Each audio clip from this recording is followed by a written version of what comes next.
to settle. Okay, we're good to go. All right, guys. Thanks for coming out. My name is Blademaster Luster. I'm part of the Ebb and Light.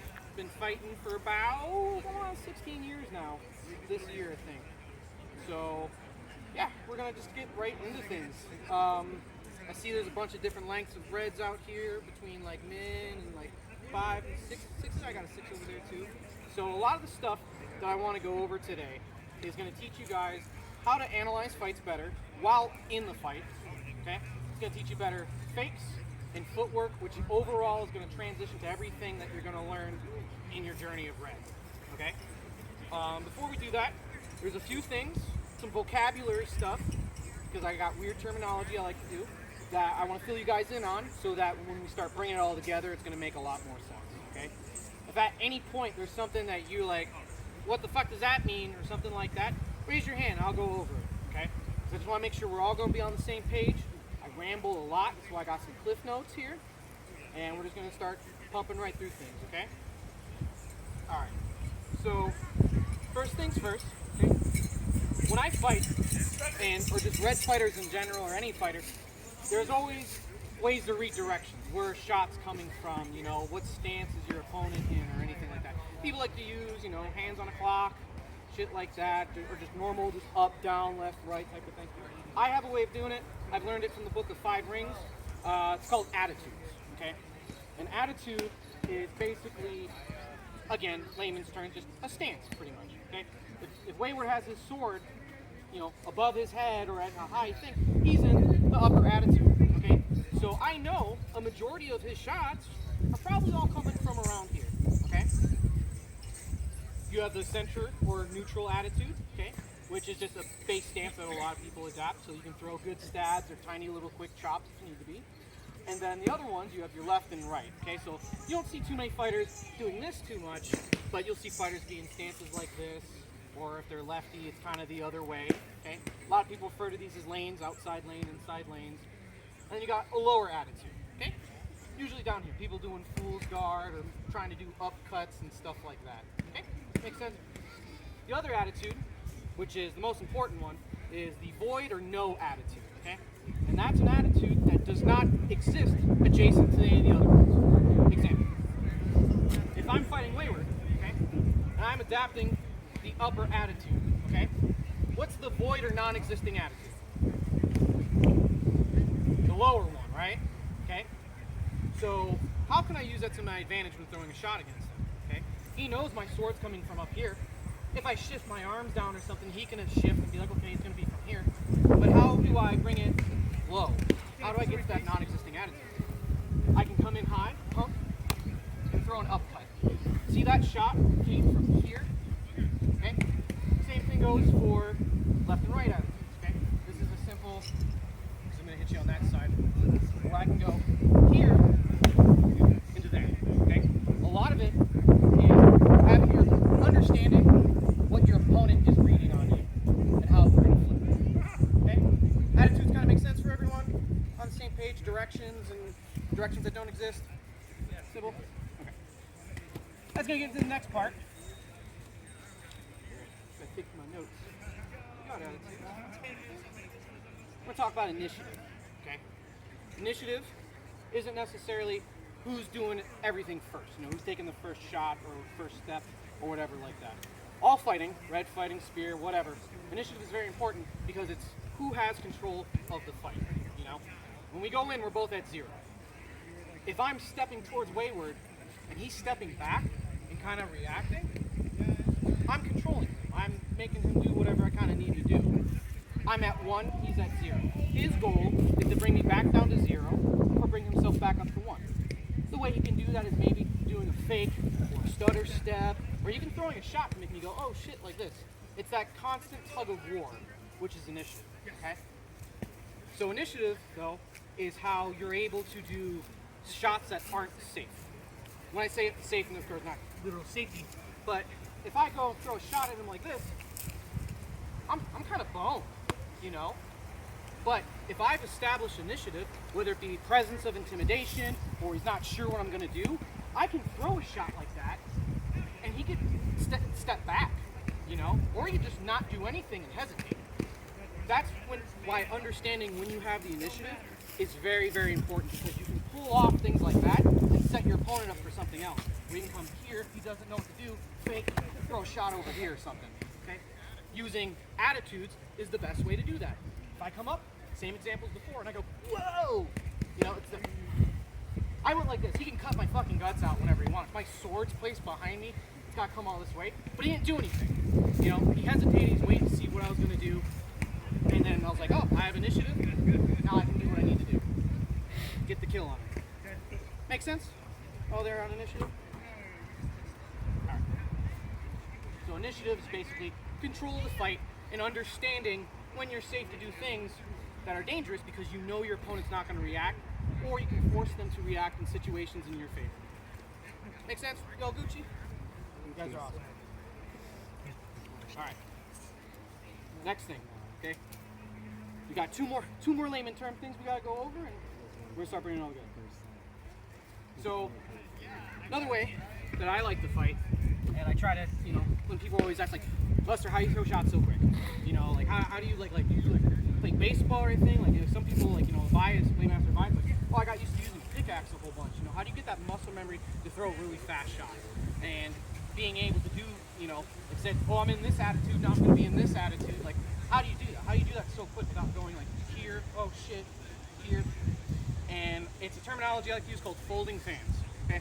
When you think of a fan, you know, like an Asian style fan that opens up and closes on itself and reopens up, it's that type of motion. And to do that, it's push pull. I'm sure all of you, not most of you, have heard push pull. When you throw a shot, you push with your dominant hand, you pull with your off hand to deliver it, and then if you need to recover, you do the opposite. You push with the other hand and you pull with this hand. So it allows you to go shot and back. Okay? But how can we do that and be more fluid? How can we throw that second shot? How can we do that and come into maybe a watershed or stance transition, or do some fancy footwork to gain initiative? Okay? And that's the folding fan. So basically, folding fan is mainly using your wrists. Okay? The way I hold my sword is kind of like a pencil. These three fingers right here are there for the main support, and then these two are just kind of there. You know, like if I need to tighten up, I can tighten up, but for the most part, I can do this with my sword, okay? I can do this kind of motion here whenever I want to. And I hold it the same way the other way. So when I do that push-pull, okay, I'm going to do a fold, okay? So rather than throwing a shot, there, stand over here. So instead of throwing a shot here and then coming back and throwing another shot, I'm gonna flow through with it and fold my sword around using my wrists to do this same exact shot. So I can go here, like that. Okay, you notice my arms didn't go, like I just went here, there. Okay? Now, understanding attitudes and directions, we can use that to our advantage. Okay? It doesn't have to just go, you know, like, oh man, I'm a goddamn windmill the whole time. You know, you can go the other way as well. So when push pulling, if I want to go the other way, push, pull, the same way you bring your sword back. Okay? But then I'm going to fold it back around. Okay? It's my favorite way to throw an upcut, and rather than just, you know, coming up like that, it's a way to be fluent and keep going. I can do a folding fan where I throw a shot here and then go to fold it, and look at this. If he goes to a turn, I just threw a watershed. I threw like a quick snap watershed. So it allows you to keep throwing shots and not have to get into this old trade. Ready? Oh, sword arm. Oh, oh, oh, oh. And we do this shit forever, okay? So it's being able to go, okay? Being able to fold over however you need to, okay? So a lot of it's just literally just going like this with your wrist. It's all right here. And those times if you see me walking around, like I'll even hold my sword and I'll just do that a whole bunch. Everyone's like, oh, Lester, check my sword out. I usually hate every sword that's not mine. And I just be like, yeah, this is crap. But I'll constantly do things. That's my first thing that I always do. And that's where balance points important as well. A lot of people like heavy pommels because it's easier for them to reel back, but it's hard to do like a folding fan type of thing. I prefer, especially with medium reds and lower, all the balance right here. Because that gives you that fulcrum when you throw to carry it back over. Okay? Any questions on full fans? Yeah. So, and you can just stand and just practice it. You can just kind of drill it. So I'm going to throw a shot. Then this is where this grip kind of comes in. I'm not, monkey paw on it like a lot of people. I'm throwing, and then using push-pull, rotating it around and re-gripping. Okay? I'm not like letting go of the sword and going, whoa, some crazy trick like that. I still have my firm grip here. I'm just using the other hand as kind of support to go from here and back around. That make sense?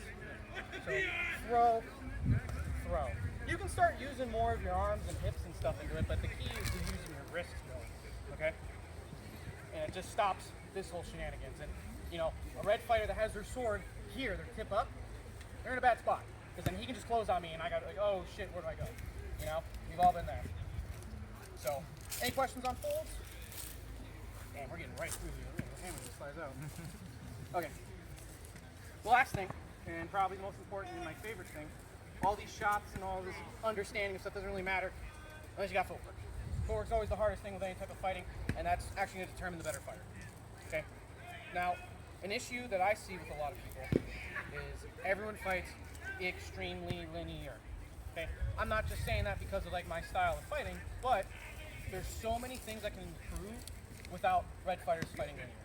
And the reason why that's an issue, because we don't have a shield, for the most part. We're in a tournament or a duel or spar. You don't have the luxury of being able to swing and block at the same time. So our footwork is 10 times as important. Okay? So what I want to teach you guys, I like to call crescent steps. Okay? Crescent step is literally just a C motion with your foot. Here, here. Okay? Now, you ever be in this situation? You got someone running on you and you're blocking a shot and you're like, oh shit, oh shit, oh shit, and then they eventually run you down. Okay? You try to sidestep them, you try to go this way, but they still just kind of follow through. Well, it's a lot more effective if he runs at me, okay, and I crescent my foot out, okay, or even if he's going to throw and he goes for my sword arm, see that motion with my foot?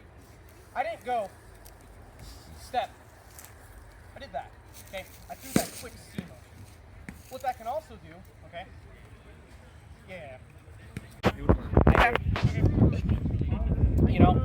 but this is just mainly like, trying to get out of that linear habit, and you'll catch yourself too when like, it's like, oh shit, I just died, and you're like, all right, we'll try the same thing, and then you throw it out and just like, this kind of changes everything.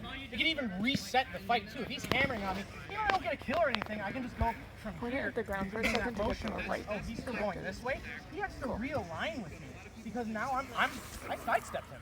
I went back and it's not literal, again, I don't want to emphasize when I say stepping is doing straight up steps, because the worst thing that can happen is this shit happens and you're boned. But going here, you're still in your goddamn stance, okay? Pretty much. And it's getting used to the motion of just going this way, and the same thing with the other leg. BJ. Do you find it a viable way to get past the charging sword and board?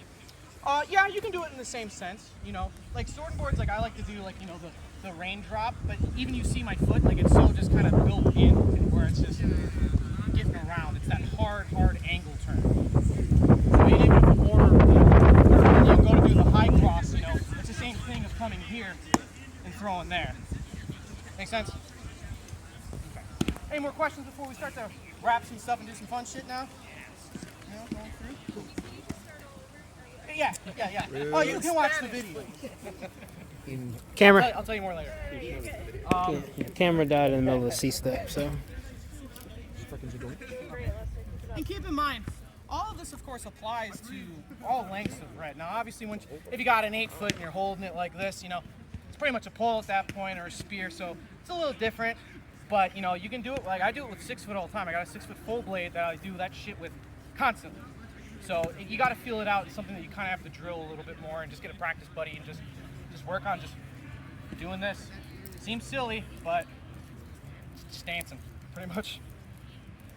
DDR paid off. Hell yeah, dude. DDR. Okay. All right, so we covered all the basic stuff. So now we're going to go and we're going to do some cool scenarios and shots that I can show you guys on how to manipulate people. Okay? Who here is familiar with boxing at all? red sword and flow and single stick, they have a lot of similar boxing tendencies, especially with their footwork, okay? So how do we kind of utilize that to throw better shots and more efficient shots, okay? So this is a boxer pivot, okay? You ready? I'm gonna throw my shot. Whap. This little motion here is going to save you so much time and effort, but still deliver really, really powerful quick snapshots, okay? Stand here, you know. Let's say I want to get a nasty arm on him, okay? Even though this is his good guard, okay? Red fighters always try to fight for the sword arm. I like to fight for the good guard arm because that's the one they're like, nah, you got to overstep to get that. It's back here. I want the juicy shit. That's juicy to me. So a little boxer pivot type of shot is I can throw, he blocks, okay? And then when he goes to return, I can throw again from right here. And it's a snapping motion of turning my foot inwards, okay?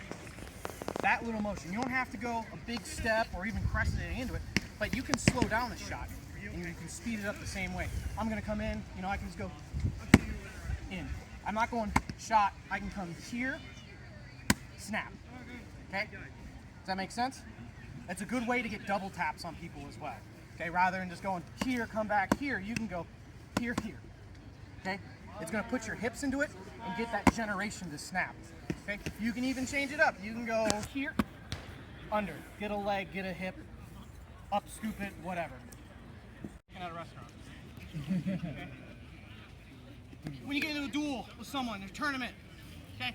Let's say you're like me, you got the tiny red, okay? You got the tiny stick, or whatever. You're going with someone with a bigger red, or just maybe even the same length, but you want to get on top of him and fuck his day up. You ever do this? You guys know this dance? We do this for a while. Y'all familiar with this? You kind of stand here, give each other the fuck me eyes a little bit. Actually, we're gonna give you a okay. Like this kind of sucks for me. I gotta maybe take a couple steps back where we're gonna do this rotate. Well, against longer reds, I want them to panic swing, okay? How do I get them to panic swing? That's where attitudes come in, okay? And also this is where those little pivots and crescent steps and playing mind games with your opponent's gonna kick in as well. So, he can throw stabs, do whatever. I'm gonna stay back here. It's gonna seem really fucking boring, you know? I can even try to throw fakes that hit nothing, try to get him to come in. But I'm gonna keep walking around. I'm gonna keep rotating, okay? So just keep rotating, keep rotating. I'm gonna show you guys this cool little thing. Okay, so, you know, I'm looking at him, he's looking at me. People are being like, oh shit, blah blah blah, blah blah blah, blah blah blah, blah blah blah, blah blah blah, blah blah blah, blah blah blah. So that's exaggerated. I'm literally spiraling in on him. But if you hide it, how can we hide it? All right, I'm gonna start walking closer. He's gonna go this way. He's gonna go this way. He's gonna go this way. He's gonna move it closer. Move it closer. I'm gonna shift feet. He's gonna shift feet. Be like, oh shit, I gotta go that way. I'm gonna go a little bit closer, a little bit closer, a little bit closer, a little bit closer. Make sense? See what's going on here? You can use that to your advantage. And then, because rather than just being here and just going, you know, I'm getting chopped up a million times because his sword weighs nothing, I'm going to slowly ease him into it. Okay? I'm going to try and take his initiative away. Instead of backing up the whole time, I'm going to do lateral movements to close that gap. Once he realizes, oh, this motherfucker's scooting in on me, I understand where what attitude his sword in. Once you're here, which way is he coming from? He's coming from this way. He doesn't have time to shift over like this. If he shifts over and tries to do something fancy, little crescent step, and he's done. Okay? And same thing, once he realizes what's going on, he goes, oh shit, and he wants to do something, that's where you can get in on it. Okay? I use that probably about, when I fight in tournaments, 90% of my fights are that. If you watch on YouTube, not the most exciting, but it's just a lot of it just me just going, I'm trying to understand how my opponent wants to fight me, and then just making them uncomfortable as I close. But that's how it's not literal just run at and close. It's little micro movements like that to creep initiative. I want to get initiative. What I got for you guys today is one of my favorite shots. Do it all the time. A lot of you are victim to it because I just keep throwing it. It's so fun. So I got wayward in the red fighter. Okay? This is a baseball swing. Looks so mean and nasty. I'm gonna fuck this guy up. I got a drip malfunction.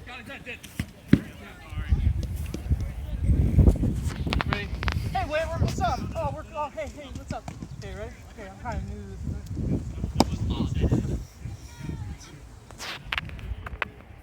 We'll do it the same.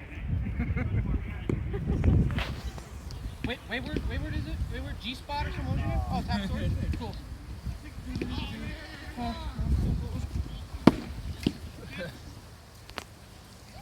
Here's another cool one, ready? We're gonna do that same shot, okay? No, down. He's gonna do that 10-foot lunge at me or that fucking stab, okay? Oh man, he can't really move. Sorry, buddy. We're gonna do it this way now. You can stay down. Ready? What's up, buddy? What's up, buddy? Okay.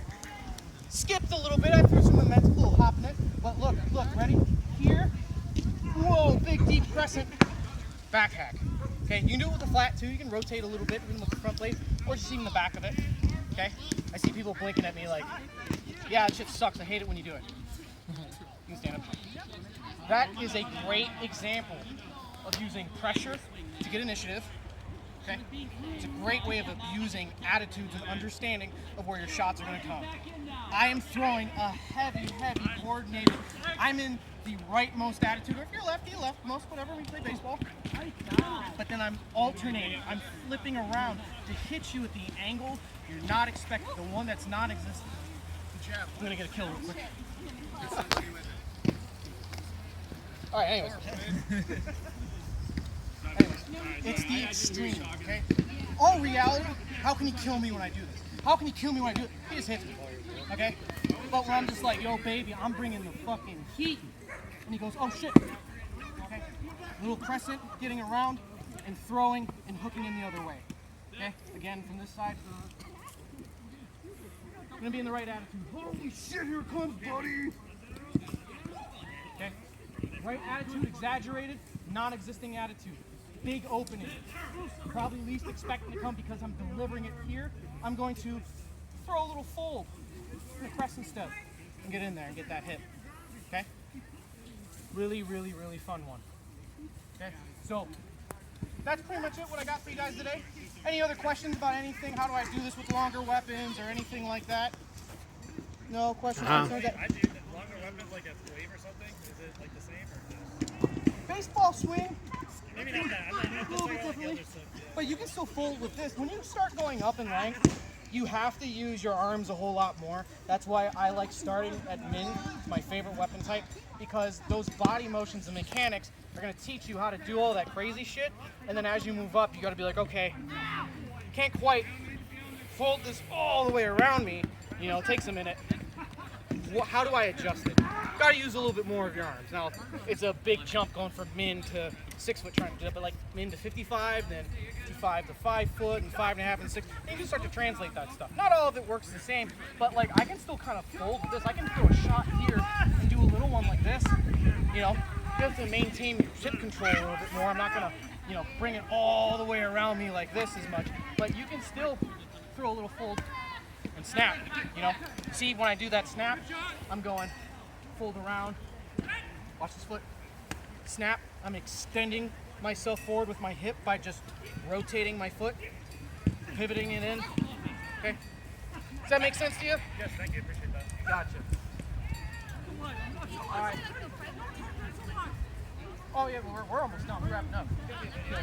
So, tying it all together. So the main 4 focus points: attitudes, directions, and understanding of where your shots can come from and where your opponent's most likely to block. Okay. You got folding fans, using push-pull to do quick, fluent shots. Okay. Being able to hit on one side and fold over and hit the other side.